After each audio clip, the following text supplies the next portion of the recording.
Yes, and we're back with another installment of the Ladies Love Mocha podcast. And today I got a gubernatorial candidate for the governor of Nevada. I'm going to have him introduce himself. Yes, hi everybody. My name is Barak Zilberberg, and I'm a gubernatorial candidate in the state of Nevada. And we could even go ahead and say furthermore that I'm an entrepreneur. All I'm a right. businessman. Right. I'm in real estate wholeheartedly. You know, I have holdings. I know how to manage, build, remodel, buy, sell, anything that has to do with real estate. I'm the real estate guru. You know? I love that. Yeah. Plus the fact that I like to also launch a platform that is your freedom platform, you know, where we have all of the integrations of all the platforms into one, and we could uncensored. We could freely speak uncensored. You know, just open about anything. You know. Let me get a round of applause for that.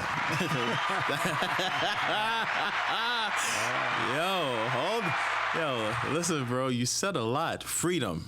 You got a freedom program. Break that down for me. No, what it is, a freedom platform. Okay. See, when you go on Facebook or you go in all the other platforms, they put you in jail, right? Facebook puts you in jail. Always. Yeah, I mean, all the platforms, they don't allow you to do the things and the leisures that you want to do in social media. I mean, yeah, there is a certain degree as to you have to hold back, but I mean, come on. We must adhere to our Constitution, our freedom to speak. Our First Amendment is stronger than the Second. I mean, we should have all our amendments in place that adhere to this beautiful nation. And we should have a social platform as well that is geared for our leisure to speak, you know, our First Amendment. And that's what I like to bring to the table. So we'll have a little bit of Instagram, we'll have some Facebook, we'll have also Snapchat in there, we'll have Twitter, we'll have it all in one, you know, and then hopefully we could also expand it into other areas, such as exchanging cryptocurrency, all kind of stuff, you know. I mean, it's endless from there, you know. All right, but the world wants to know, does Zilberberg have a TikTok? TikTok? I have a TikTok. No way. Yeah, you do? I do. Yeah, you might win. You might win. You having a TikTok? You have a TikTok too? Yeah, I just started my TikTok. No, it's great. Okay. Yeah, it's nice, you know. And I think it's just very straightforward. People love it. All right. Well, so one thing you said in the opening statement, you said real estate guru. yes. Is this just in the state of Nevada or No, all I mean, over? I have holdings in California. I have holdings here in Las Vegas, Nevada as well. I'd like to expand my holdings here in Nevada, even up north. I'd love to buy properties, you know, and expand, you know, over in other regions as well. You know, it's always good to have properties. You know, like you play the game of Monopoly. I love Monopoly. Monopoly's unbelievable. I'm a savage in Monopoly. Yeah, and I believe every parent should play with their kids Monopoly. You know, it kind of gives you kind of a ideology and a concept of how real estate kind of works. You know, if you land on your property, you have to pay rent. Yeah. I mean, if you're living in a property, you have to pay rent. Everything is in the surroundings of, you know, paying rent, and by doing that, the landlord must service the tenants appropriately so that they have all their things and their functions, their livelihoods within the premises that you provide them.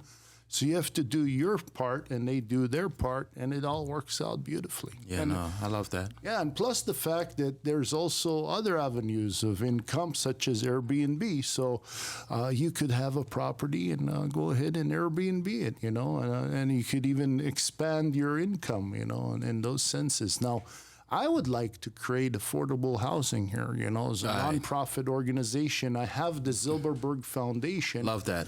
Yeah, and I'd like to provide and have that ability to provide to the homeless and have facilities in there to well themselves. People, as far as the vets, they shouldn't be homeless. You know, nobody should be homeless. We should put them into communities, well them, get them into homes, and get them into jobs. No, I really appreciate you taking that stance because I just purchased a commercial property in the Arts District, and I've been having a hard time with the homeless because of the drug abuse. So there's a building next to me that's being built out right now. The construction has started, and they will go in and try to like take whatever they can, use the water. It's really bad. So how would you go about changing the homeless aspect in a city that, especially in Vegas, in a city that really just pushes the homeless anywhere that nobody is really looking at? Well, the situations like this, I've been through in the tunnels. I've been to places where no other gubernatorial candidate or anybody wants to be in, and I actually encountered and associated with the homeless wherever I go. Now, 50% of the homeless, they want to be homeless. So, okay, you want to be homeless? Okay, go ahead, be homeless. 50%, they want to well themselves. But the problem is they don't have a facility where they're welcomed or invited, you understand? So they just don't feel good and going in the shelters that are currently in place. So if we make our facilities nice, inviting, where it's friendly for everybody, and bring the right departments into our wellness centers where we have professionals, and we could heal them for, substance abuse. We could heal them for traumatization, mental illness. Mental illness is huge. It's Definitely. huge. That's a subject that really, we're just talking scratching the surface. We got to go deeper with mental illness, seriously. Especially that, people are traumatized by the lockdowns. Children weren't able to go to school. They play with your friends. Yeah, Lost. and they had to go ahead and graduate with a drive-through in a car, in a lot of instances. Now, everything is opened up, fortunately, and it should be left open. I don't believe we should ever shut down the economy. We shouldn't shut anything down whatsoever. Yeah, there's a problem, but, we deal with it, in the ways that we have to. All right. To continue this, because I have so many questions I want to ask you. Sure, go ahead. I have a lot, but we're going to touch on the cool accent. You have one of the flyest accents. You sound like a boss in one of these Netflix movies. You know what I'm saying? Like, Capo, think about it, right? Yeah, I'm about to take you to Barak. Right. I don't want any problems with you. You sound cool. You look good. You're a little intimidating. You know what I'm saying? No. It's just, I'm a gentle giant. You look at me, you say, wow, you kind of have this perception of me, but really, I'm a gentle giant. I'm kind. And, I love people. That's basically what I love. I love people. I love to service people. I love to give and not receive anything back. It's not about receiving anything back. It's just about giving. It's better to give than receive. That's right. So where did that mantra start? Which country? Which country? Well, as far as my accent, you're talking about my accent. My mom is from Israel. My dad is from Poland, but his upbringings were in Israel as well. Okay. So they met there, and then he came here for the American dream. Okay. 1968, he came over to Los Angeles, California. My mom followed him in 1969, and I was born in Los Angeles, California. Let me get a round of applause. Yeah. Hold on. Let me get a round of applause. Big shouts to the parents. Yeah, they're pretty gutsy. Yeah, I'm telling you. Yeah, he took a chance. Yeah, they both took chances. He took a chance, and she took a mom chance. came after. And my mom had a two-way ticket, too. For real? So if it didn't work out, she'd just hop on the plane. She wanted to go right back to Israel? She didn't care. You don't know what's going on.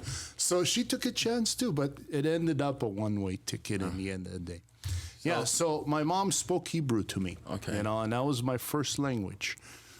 So I guess it intertwined into my accent, and I'm also very, very involved with all ethnicities, all races, all nationalities. I have friends that are, you can't even imagine. They're Chinese, Japanese Americans. There's Armenian Americans.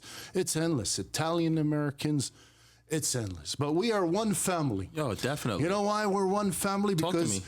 We are red, white, and blue. I love it. That's what we are. So we're a melting pot here, and we're all Americans. It's irrelevant where you come or what you do. And actually, the people who actually come here as immigrants, they appreciate the country even more so. Because where they came from, it wasn't good, obviously. Never. Look at Ukraine. People are just coming in herds of Ukraine, just waiting to come into this country, in any country. We're very fortunate that we're here. No, definitely. Yeah, we have problems here in this nation. I'm not going to say we don't, The president that is presiding, obviously, now there's inflation, there's problems, but all in all, we prevail in the end, We fight through all these things, and we should never, ever give up, in our livelihoods, in our health, in our longevity, and everything that is correlated with us humans, I love your take. You sound very altruistic. So this is what I want to know. How was it growing up in Cali in the early 70s? What was your memories like? And did you have a bar mitzvah? Yeah. Come on. At 13 years old. No, yeah. At 13? That young? No, I'm telling you because I'm Jewish. Yeah, but I thought it was 15. No. You're actually considered a man at age 13. So wow, so your parents made you pay bills? Yeah. No way. Yeah, they made me pay my own bills. So at 13, you just became a teenager. You're going through puberty, and mom just dropped Not mom. Oh, Dad. Dad was cracking the whip. Yeah, he's cracking the whip. He's saying, "Listen, man."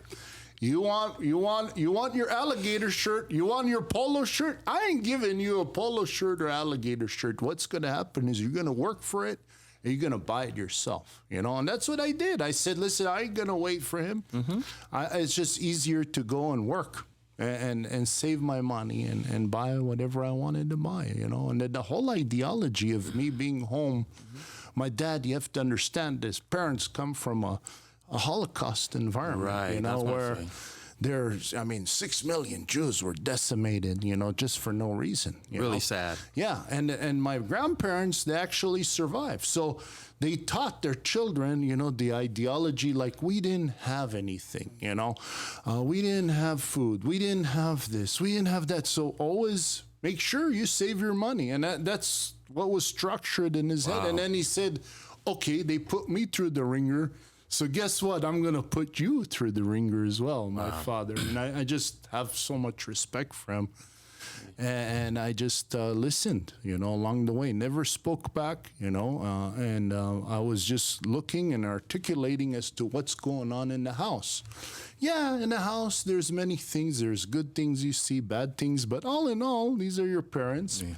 And they all want well for you in the end of the day, So you're growing up in the 70s. 70s was a great, great year. Let me tell you. So you're growing up in the 70s, right? Yes. There's racism. You're first generation. So you're first generation Israeli. Let's say it like that. Even though you have the Polish roots, how difficult was it being? Because this is what I want to know. Do Jews consider themselves to be Caucasian or like Judaism? Like, I don't know because it's so tough. Let me tell you how it is. Please. Okay. First off, they call Black Americans, Jewish Americans, we're minorities, right? Really? They say that we're minorities because of the fact there's not many of us, so-called. You understand? But they don't understand that we are the majorities. We're not the minorities. I was about to say. I go to B&H in Manhattan, and the whole store is owned by Jews. Yeah. So, we are the majorities, okay? But needless to say, there is racism. There always has So been. even you were affected by racism growing up in Cali? Well, I wasn't affected with racism, but my mom used to bring me all kinds of foods, as in the Jewish tradition, you have Passover, so you can't eat bread. They give us a cracker, so she make me go to school with a cracker, matzah. It's called the matzah. Yeah. And then she spread chocolate on it, And the kids are looking at me. What is he eating? What is grade? that? What grade? I had What to grade? go on the side, and eat my crackers, on the side. No, I mean, it was nuts. So, and then the fact my name, Barak. Now Obama, Right.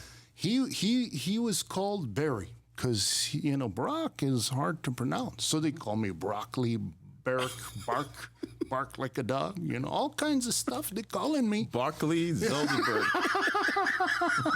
So yeah, I went through hurdles. Yeah, I went, right. but people, and I was always tough. I mean, even I used to sometimes get in the fights. Kids, and even they were bigger than me. Wow.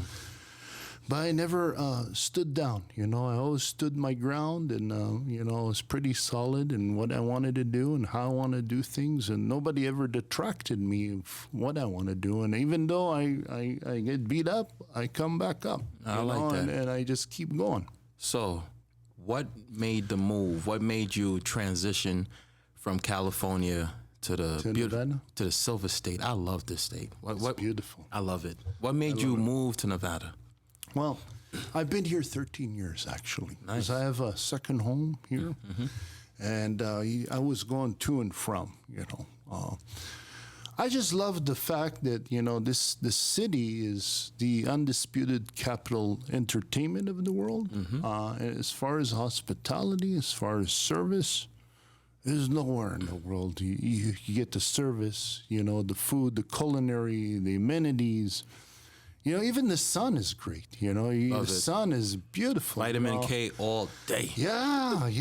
And even with a splash of water, like in a pool or what have you, it works good together. It's a good mixture. So you come out to Nevada 13 years ago. So we're saying like around 2009, right after the market crash in 2008. So let me figure out, you're trying to buy up houses or you're coming out here to start over? No, I actually have holdings in California, and I bought here also. Okay. So I buy homes. So yeah, so you're a shark. You're out here. So 13 years. Yeah. What switch came on and said, I want to run for governor? Well, the thing is that I'm just discouraged of California and the ways that they're running, everything, the regulations. They're running it to the ground. They're running Cali to the ground. Yeah. I mean, it's so hard to build. It's so hard to do anything over there because the bureaucracy and the politics that run through California, it's horrendous. So, coming here, it's a lot easier. You want to build, you could go through plan, you could actually speak to someone without a man. Now they're going to go ahead and do the mandates of the masks again over in California. Did you hear that? Yeah, I heard that nobody's taking their COVID shots. So now it's that, and now we got to worry about the monkeypox, and it's something else we got to worry about. It's a new variant of the COVID, of the coronavirus. And so let me ask you, how were you, how did you feel about how our present governor handled COVID over the last 2 years? I believe he never should have shut down the Strip. I think it was a huge mistake. I agree. It hurt small business owners like myself. And then a lot of small businesses went out of business too. And he closed them down. He shut them down, and then everybody went out in the street. They're furloughed, right? There were some hotels that were facilitating, such as the Venetian at the time by Sheldon Edelson. He went ahead and facilitated all his employees, which is very admirable. But not every hotel did that. And then people were out in the street. They're locked down in their homes. They needed money. He was promising, okay, we'll go ahead, send you your unemployment checks. But he was in delay 4 or 5 months till they got their check, So you furloughed the people. You shut down the Strip, okay, to zero. And then later on, people don't even have money to survive. So you tell me, was it the right decision of what he did? No, it wasn't. And you know what? Florida just went on with their business. DeSantis, yeah, he didn't care what's going on. He maybe closed down for maybe, I would say, 2 days. Right. 3 days. And then Texas the same way too. He said, what is going on here? This is not right. Let's keep it open. You know, got to keep it open. You got to keep things open, and you have to give people the choice to do what they want to do. They want to go in a casino. They want to go in a hotel. They want to go ahead and lay in a resort and do the things they want to do. Let them do it. You know, if they feel it's comfortable. If you want to mask up, mask up. If you don't want to mask up, don't mask up. If you want to vaccinate, vaccinate. Don't vaccinate. Very simple. Give people the choice of doing what they want to do. All right. Before we go on our first break, I got to ask you this question. Hypothetically speaking, November 8th, 2022 comes around and you win. What's the first thing you're doing as governor of Nevada? Well, let me tell you one thing. Let's backtrack now a little bit. Let's go. Now, we're on the primaries, okay? Yeah. June 14th. Now, supposedly, they said that I got defeated along with the others. There's 15 candidates. Wow. 15. Now, the way this whole cycle works is they want people in positions of who they want into positions. You have to understand that. So the election was illegitimate. I'll tell you right now, because I don't know. Have you voted in the primaries June 14th? Did you vote? I voted too. Now, when you went to the poll, did you go to the poll or did you mail in your ballot? No, I always go to the poll when I vote. Okay, so what did they do? They gave you like a swipe of a card. It's like a card, right? That you go ahead, like you open up your hotel room or what have you, right? You slip it in there, you got names coming up, right? Did you ever get a receipt of who you voted for? No. A printout or anything? No.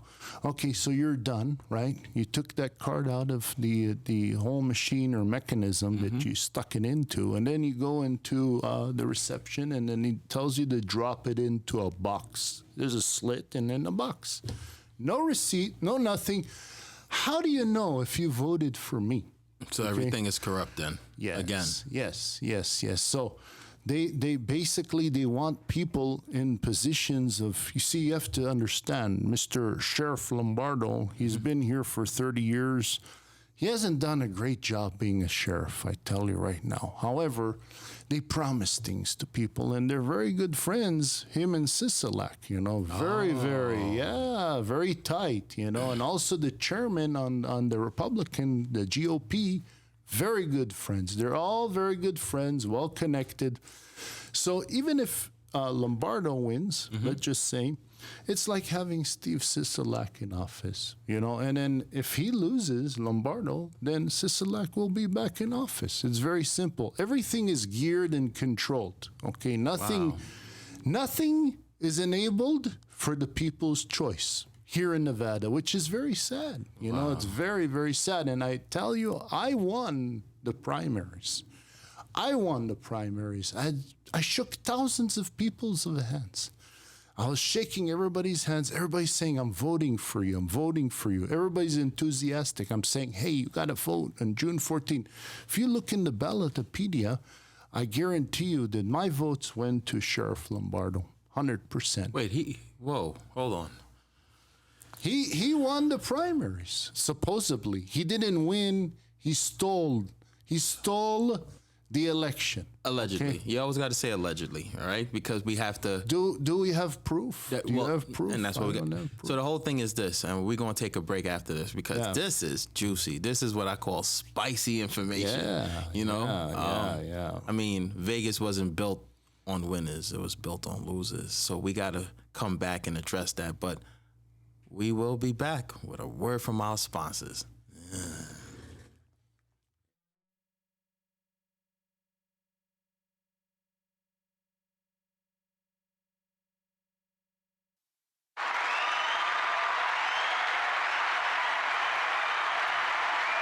And we are back. So, primaries happened already, and they saying that you took the L, that you lost. Are you going to appeal that? Well, this is the thing. I self-funded my own campaign. Right. Okay. So the numbers that I've had or what I've used in my campaign, I don't believe any of the candidates, have used or have budgeted and put the energy and the might as I have, and I believe they took a lot of positions, a lot of views from me as well, not only here in Nevada, our beautiful state of Nevada, but the whole country. Everybody was listening in to me. I was running for, a year and 4 months. So I was in a lot of podcasts, a lot of people I engaged with, a lot of shared views. And, I'm just so grateful that I could be influence, not only here in Nevada, but the nation. And it's great, So there is something that came out of it. Now, these guys are subsidized by George Soros. George Soros is a billionaire. You have then these tech giants too that are, billionaires. You're talking Zuckerberg, he has influence. Bill Gates has huge influence, on the Democratic Party, a lot of influence. So these people have loads of money. So what they do is they infiltrate the money into, the politicians that they want in positions, obviously.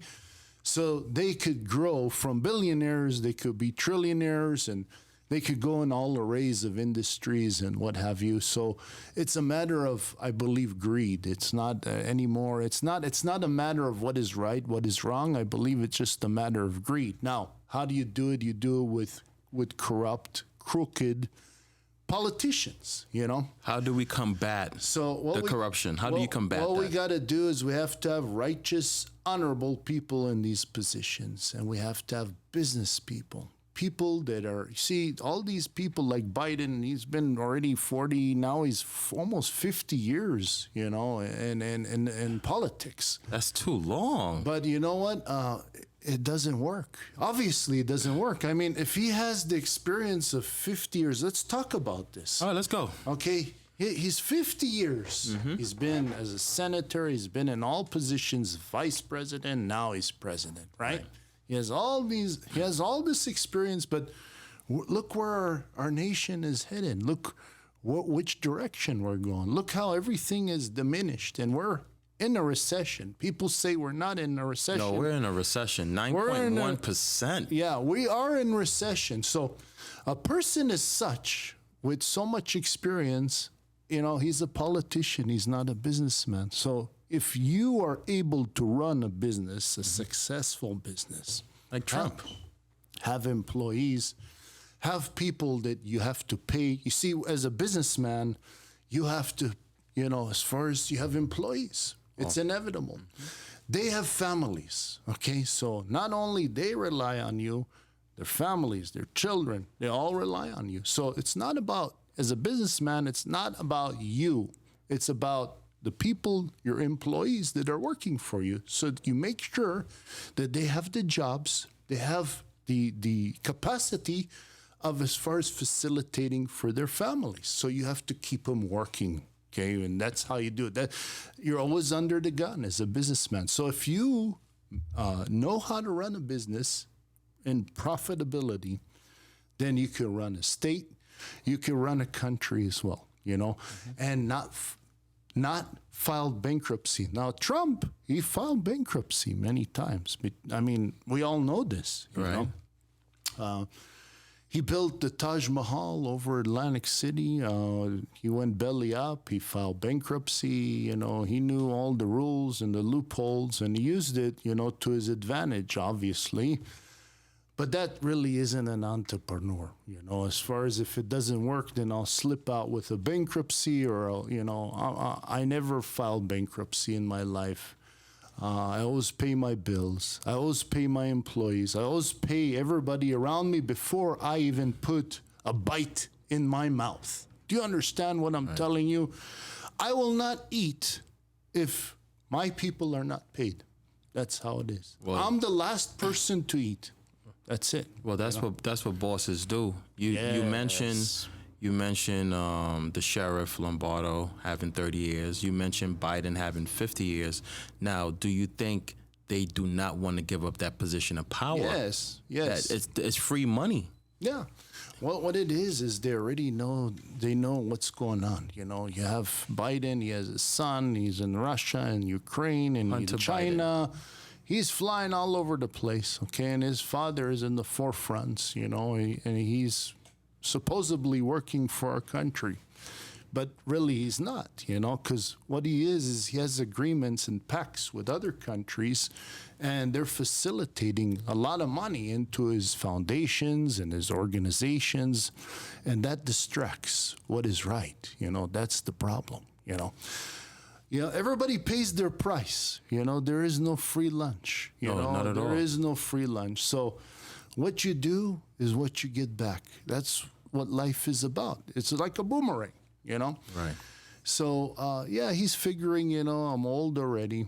He says, he's almost 80 years old. Right. So I don't know how long I'm going to live. So, whatever happens, happens. That's the kind of ideology he has. So, while I'm alive, and I'm in this position, let's take advantage. But who suffers is us, the people, for their decisions. Now, same thing with our current governor. Same thing with Lombardo.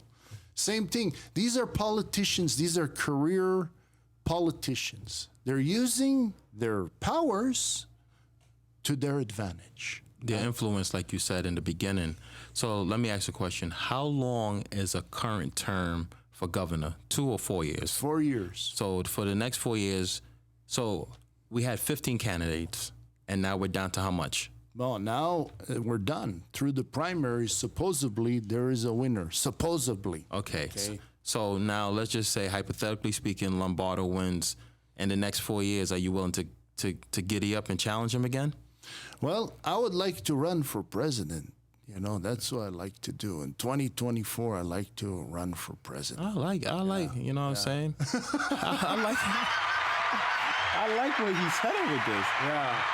You want to run for president. So what I'm doing is I want to get my name out. I want people to know who I am and what I genuinely feel and how I feel about people, because I get all of the information from people. I love people. People tell me the pains, the wants, the needs, the leadership that they want. And I like to facilitate that, very much so. Now people say, oh, why don't you start as a commissioner? Or why don't you start as this? Well, I'm self-funding my own campaign, so why shouldn't I start wherever I want to start, where I believe I should be, If you name yourself, that's where you should be, And even if I fell down, and I stumbled, and I didn't stumble, it was just taken away from me, I still move on. And my admirations are even furthermore, and I'd like to sit in the White House. Why not run? Why not run for president as well? And you're of the Republican Party. Yes. Do you think anybody's beating DeSantis? I don't think DeSantis. He's a shoo-in. Yeah, I like DeSantis. I like Governor Abbott in Texas. Yeah, I like how he's running his state. I like how DeSantis is running his state of Florida. Right. And I like how also Glenn Youngkin now is running Virginia as well.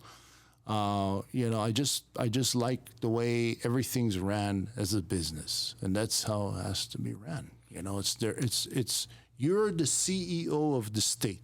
Do you understand what I'm saying? That's huge. That's more than huge. That's millions and millions and millions of people you have to cater. It's not a joke, and it's not a light measure. All right. So I got a question for you. So you want to run for president? Is running for the governor in 4 years off the table? Because what I want to talk about guns, all these mass shootings. What would you do to fix this problem? Because it's out of control right now. Well, first off, our children should be safe. That's number one. Our children shouldn't be in harm's way with somebody coming in there with a AK-47 or 9mm, usually they come in with a lot of rounds. So what I like to do, what my plans were, is we have teachers, we have faculty, we have principals, counselors, people that have gun training, okay, and those who want to have gun training, they're welcome to. So what we do is we put safes in their classrooms and facilities as needed in their classrooms. And if there's now, just think of it hypothetically. Right. Okay. Would you come in with a gun, okay, into a school, all right, and you know that teachers, principals, counselors, everybody, faculty are armed? Never. I don't think you're coming Never. in. No. Yeah. And if you're coming in, right, these guys are going in with their codes ready with the magazines and, boom, guy's down. Not even one soul has been lost. That's my ideology with the mass shootings in the schools. Everybody should be loaded in the schools and ready to go. No, I'm all for that. I'm pro gun. Yeah, I love my Second Amendment. Yeah. So I mean, and I think guns is good. I believe guns is excellent, and you use it only in case of emergency. that's it. Yeah. Now, I mean, do you see fire extinguishers? I see fire extinguishers all the time in buildings, right? You see the grass, not the grass, but the glass broken? You don't see it broken, right? It's still there for years. So what it says is use it in case of emergency. You have a gun just in case of emergency. That's all. You may not even need to use it your whole entire life. But what if you do need to use it? You have it. And that's the thing. You have to preserve life because in this country, it seems like nobody cares about the living anymore. Yes. We glorify the people going to prison. We glorify death, but nobody glorifies life. Like, it's so cool to wake up and go to the mall. Like yesterday, there was a shooting in one of these states at the mall. Yeah. At the mall. 2 died, 3 injured. No, 3 died, 2 injured. And I was just looking at the news, and I'm like, you know what? I turned the news on for the first time. I heard the nonsense, and I just had to turn it off. I was like, not even a minute in on the news, and it's sad already. But we'll get off of that. But I want to know what got you into politics. But I want to tell you, just not to get off the subject. Okay. We have our weapons, right? I could carry. I'm not carrying it now, but I can carry open carry. Right. Okay. And if you have a license, you could have a concealed weapon, so Right. nobody sees you have a gun. Now, just imagine we all are gun. We're pro guns here in Nevada. Yes. Somebody walks into a mall, right? I'm sure there would be at least, I would say 10 people with 20 people in the mall with guns walking around, right? So they see an instance as such, and they have a peace with them. And if they could pull it out and knock that guy down or whomever it may be, he's a hero. He saved lives, you know? So I think I pray that we don't have instances like this here in Nevada. Well, this is uncalled for in every state and any country. Nobody should be using guns and killing people intentionally. It's wrong. Rest in peace to everybody of October 1st, 2017. We had that mishap when that guy was just, I don't even know the whole story. Yeah, Mandalay Bay. Right. Yeah, he was shooting from Mandalay Bay. That's what they said. It was one shooter, but I believe there's many. I saw clips and I was seeing different windows. Yeah. Again, And there was people shooting from down below too. you see, I know. Yeah. I mean, it was just covered up again by Sheriff Lombardo. Sheriff Lombardo, he knows. He sleeps with it every night. When he goes to sleep, he knows what happened. He sleeps, he eats it every single day, and now he wants to be governor. I mean, it's crazy. It really is. He knows the real story, and a lot of people know the real story. Yeah, I mean, like I said, it's pretty sad. And if we're going to talk about guns, like Cali doesn't even have any guns to protect the common folks. Yeah. Cali is just, I don't understand how, like you said, you're the CEO of the state. Mm-hmm. So, like, like I said, I'm gonna have to bring you back. But what's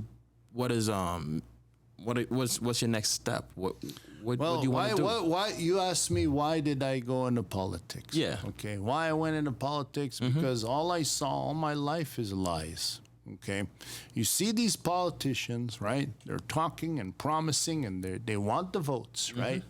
Promise the world, just to get the votes. Once they get the votes in, They don't care. they don't even know what they said. They forgot your name. They don't even remember what they promised all of a sudden, And I've seen this repetitively. And why is this happening? Because the whole arena and the political sense in the United States is it's closed. In other words, they want people in positions of who they want in positions. And those are the only people that can be in those positions. And they know how to maneuver and how to make. Have you seen the 2,000 mules on the mail-in ballots? Have you seen and watched that movie? No, not yet. I recommend anybody to watch. Say it again. What's the name? 2,000 Mules. Okay, 2,000 mules. What they do, they harvest they take the ballots, right, from the mailboxes or what have you, and they send them in, right, into these mailboxes, by the post office, 2 in the morning, 3 in the morning, 7 in the morning, 5, 10 ballots at a time. Imagine. And they're doing drops all the time. And they're getting paid, okay, by whomever is facilitating these mules. Very interesting. You should watch. Everybody should watch 2,000 Mules, how they harvest the ballots. I mean, it's the 1%. They control the country. They control the economy. They're the market makers, the hedge funds. We don't really have a say. So you saying that you're trying to facilitate change when it comes to all the deceit that we've been through over the last umpteen years, it doesn't stop. So now, this is what I want to know. What's your next step? Are we going to see you in the next 4 years running again? Yeah, I would like to run. I would love to be on running as a president in 2024. That's what I love to do. Wow. Be on the ballot in 2024, run against whoever is going to be running against me. I'll run against them. Be very interesting, and then I could bring my ideologies as running as governor here in Nevada. I'll bring it to the United States. So how do you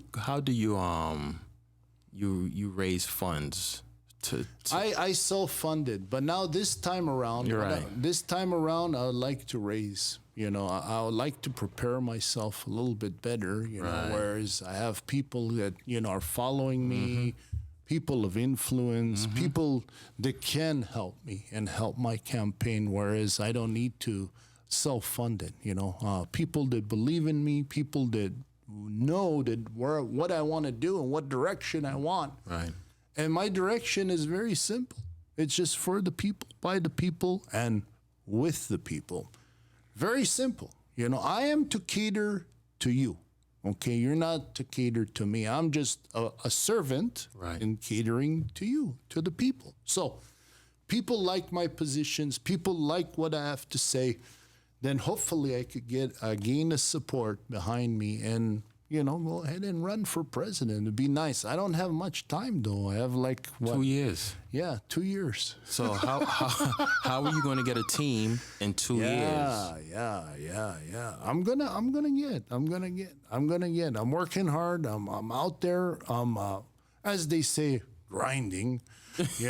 I'm getting out there. And the more people that know me, the more people that understand what I want to do and how I want to work for you, the people. That I'm a businessman. I'm an entrepreneur, not a politician. I'm here to bring it for you. So if they have that ideology, I could get support behind me and go and run for president. Let me ask you another question. Do you ever get nervous when having a debate? Is that something that you could handle? Oh, yeah. Yeah, no problem. I could handle debates. I love debates, actually. I love talking. I love talking facts. That's what it is. It's not mumbo jumbo, and I talk the talk, but I also walk the walk. Yeah, it's very important. So, Yeah, I get into anything with anybody. It's no 2 years though. Are you ready? Because to me, I'll be nervous if I'm going to run to be the CEO of the United States of America, right? Because that's what it is. It's all what, Yeah. 48 contiguous, and then we got to do the extra 4 states. So what is it? 52 states. Yeah, Okay. yeah. You're not nervous? You don't go to sleep No. at night? You don't talk to the missus and say, yo, this is a really big undertaking. I'll be nervous if I'm going to run for president. Well, I'll have to ask my wife if she's okay with that. I'm in position. Do it. Huh? I told you you could possibly. You pushing him, right? Of course, I was the one that helped him get into governorship. I mean, I supported him. Yeah, I mean this. Wanting to do it. I mean, running for president 2 years. Compared to Biden, I mean, I'm sorry. No, I'm going to speak for the people. Biden, you're doing a very poor job, and we're all disappointed. And I voted for you. And I think, and this is just me speaking, it'll be the last time I ever vote for democracy from a Democrat ever again. Because, you know what? I'll just go with Lincoln. He was a Republican. Yeah. He freed the slaves. I want to tell you, the Black Americans were Republicans. Now they're independents, they're libertarians, and they're also Democrats as well. But in the beginning, they were Republicans because Abraham Lincoln, he brought he's freed the slaves. He brought everything into abouts, and he was the first one to innovate the mascot of the elephant for the Republican Party. So. Everybody went along with the Republican Party until Kennedy came along. And Kennedy, what happened in the civil rights movement with Martin Luther King, he jumped on the bandwagon, and then he asked everybody, if you like my positions, you like, who I am, how I want to take the whole nation, I'm on the Democratic side. So they moved from the Republican side to the Democratic side. Yeah, because New York is a Democratic state. Yes, very much so. California too. as well. And this also, I mean, Nevada it's a blue state. Blue state It's too. a blue state. Yeah, and now even though they want to switch it to red, it's still a blue state, regardless of the fact. So hold on. Lombardi he's Republican? Lombardo was a Democrat before. Okay. Wait, Lombardo is a Democrat. Was a Democrat. So now he is Republican. Now he's a Republican, Okay. right? And also Trump Was a Democrat. He was a Democrat, and then he switched to Republican. But I tell you my position. Okay, my position is I'm right in the middle. I just have to pick a side. So we should have more parties then instead of having 2, because that makes it so difficult. But what I like about the Republicans, as far as side, is there's a lot of entrepreneurs on that side, and that's what I like about the Republican Party. So I'm just a hairline over to the Republican side, and I'm on the Republican. I always have been a Republican. But I'm in the middle, So the whole key, just in business, as you know, you have to bring people together in order to make things work, So you can't be too far to the right. You can't be too far to the left. Liberal and so what is it? Is liberal on one side and... No, you have the lefts, which are the Democrats. And then you have the total rights. You have total rights. You have total lefts.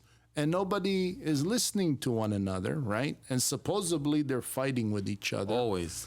But in a closed room, they're all friends. I know that. They can't fool me, Right. They play the sides so that it works to their advantage. That's all. But the bottom line is to be in the middle. That's where you could bring things together. So you could bring both sides, and you could work with both sides and make initiatives happen, make things happen. Whereas, you satisfy both sides. Because, as you know, in the House, you have the 2 parties. I mean, yeah, I could run for independent, I could run for libertarian and all that, but what are the chances of me winning by running in those parties? You're not going to win. Yeah, because it doesn't consist in the House. That's the problem, So 2 years, the wife already said, she already put the battery in you and said, go. Yeah. So now, let's just say something happens and miraculously you become the president of the United States of America. what's your first order of business? First order? Well, I'm for the economy. That's number one. That's the engine of our nation. Businesses, bringing back the industries here to the United States. I'd like to see more made in USA, produced, what have you, in the United States. So, and not have our goods come in from other countries. And grow the labor force here in the United States for us Americans. So we all could, prosper, and come together and build America. Okay, right now, how would you end this inflation before we go into a recession? How would you go about it? Well, now they're raising interest rates, and so many basis points. It's 0.25, 0.75. Yeah, now everything is coming down a little bit. The homes, I don't believe they're not gonna crash like in 2008. No, they won't. No, they're gonna hold, but it's gonna come down a little. Affordability is not there anymore. It's not. It's not. Millennials can't purchase a house. Yes. The housing market fell by 3.8%. Yes. So now you're saying to yourself, you're going to have all these younger generation that we put in their head the American dream, go to school, take out student loans, take out more student loans, get this paper called an associate's degree, get this one called a bachelor's, get this one called a master's, this one called a PhD, and they're perpetuating a cycle of debt. Yes. They're just staying in debt. They don't have a place to live. So now with the housing market actually on the decline because there's so much houses available now, what's going to you saying you think it's going to stay constant?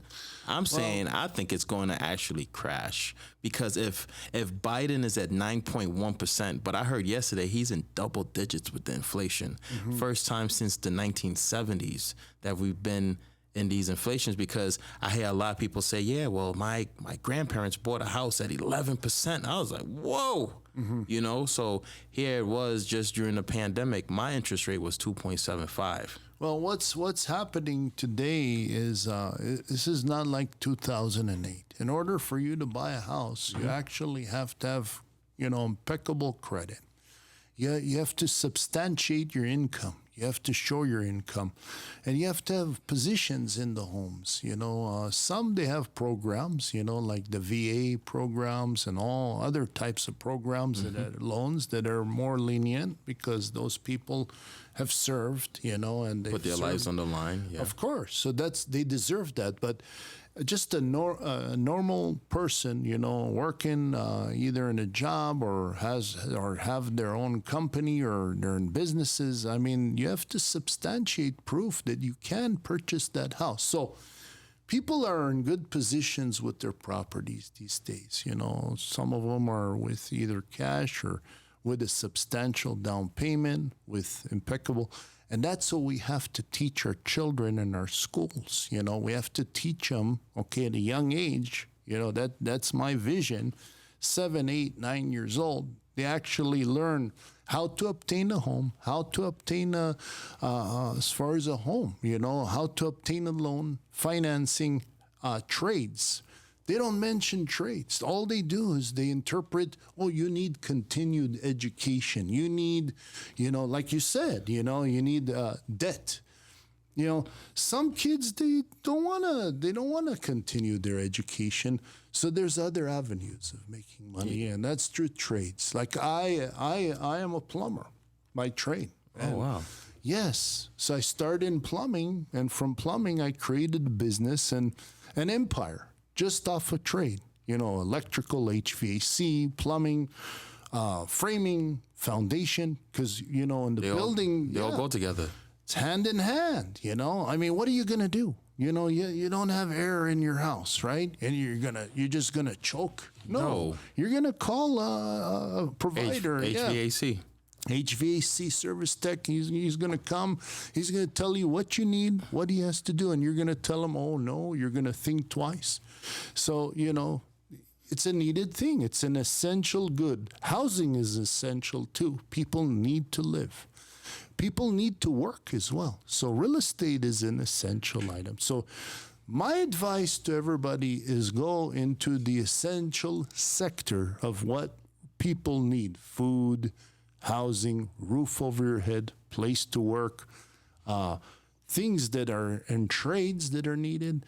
You know, I'm a plumber, but I'm actually an MD, not a plumber. You know, I go in, I do house calls, I make people happy, I fix, I remedy, and I make a living, and I could feed my family and put food on the table. It's pretty neat, you know, and succeed as well. So all you out there, you know, trades are huge, definitely. And technology, cybersecurity, we do need defense in our nation, you know, because they could go in and hack us, and, you know, in one shot, you know, our lights are off, no more power, no more water. I mean, you have to look out for those dangers, or those things that are, you know, with the cyber. You know, people are, you know, just hacking left and right, getting information, you know, from our government, you know, from our sacred and private, you know, it's top secret. They're going in and taking that information out. Well, what I wanted to know before we take this final break and come back, I wanted to talk about the education, because you just touched on it. Yeah. Why is the state of Nevada second to last? Oh, God. Come on. It's terrible. Terrible. 51st in the nation, the lowest. Well, first off, our superintendent, Jara, is no good. The whole board is no good here in Clark County. I'm talking, Right. And many other counties as well here in Nevada. That's number one. Number two is our teachers.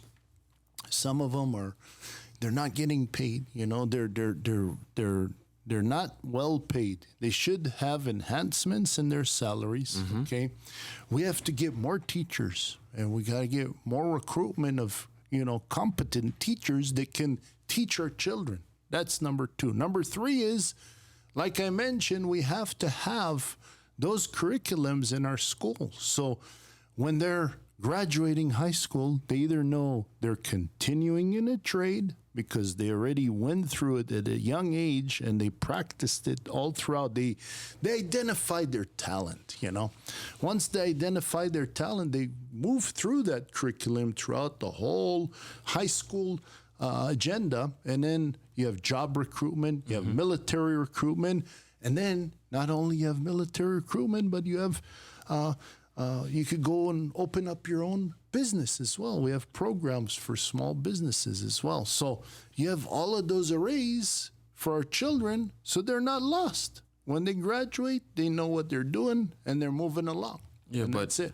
The government is not going to fund any money into any vocational programs when you could come to Vegas and just be uneducated and then work in the casinos. Well, I tell you one thing: they want to suppress the people. Of course, you know they don't want them educated. They don't want the people. They don't want our children to be educated, because it works to their advantage. You know, when you suppress people, you control people. That's how it works. So they have full control over the people and what they jurisdict. It's called dictatorship. What they say to the people is what they do and how they follow, you know, which is very sad, you know. And all you out there, you know, I mean, education is power. Education is enormous. If you have the knowledge and education of what field you're in or what you're doing, I mean, you could go anywhere, in any state, any nation, all over the world, and take that with you. Nobody could ever take that away from you, you know. So, you know, my suggestion and where I wanted to go ahead and reverse the whole thing is incorporating all of that. You know, get rid of the school board. You know, get rid of the superintendent, get integral people in those positions, people of honor. They're dealing with our children each and every day.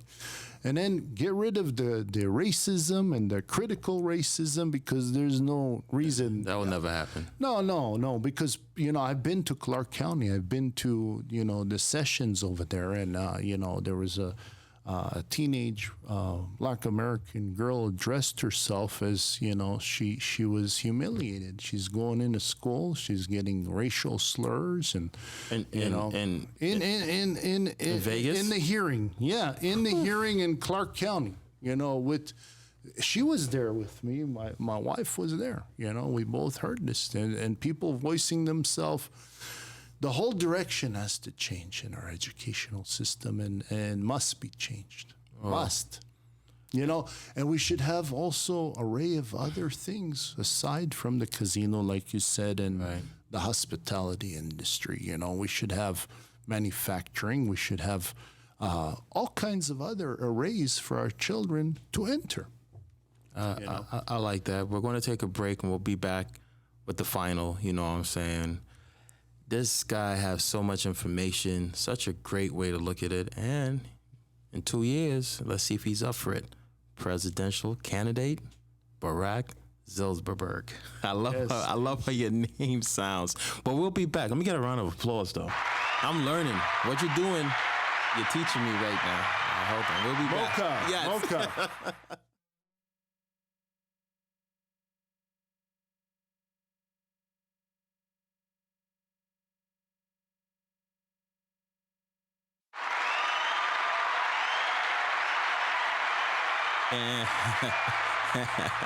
I never get tired of hearing that round of applause. Let me get one more.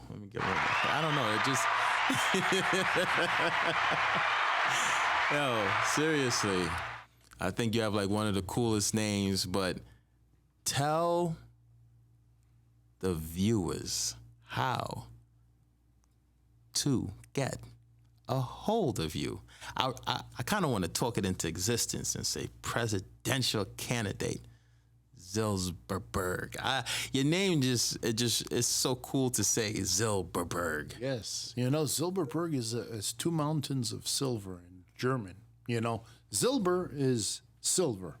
Okay. The meaning of Zilber, but it's spelled with a S and not a Z. But I say it's silver. Okay. And then Berg is mountains. So two mountains of silver. That's what the name is. Now, I have the Zilberberg Foundation. Tell us about that. So Zilberberg Foundation, what we're geared for, what we like to do is there's a lot of functions for the Zilberberg Foundation. Number one is to facilitate communities.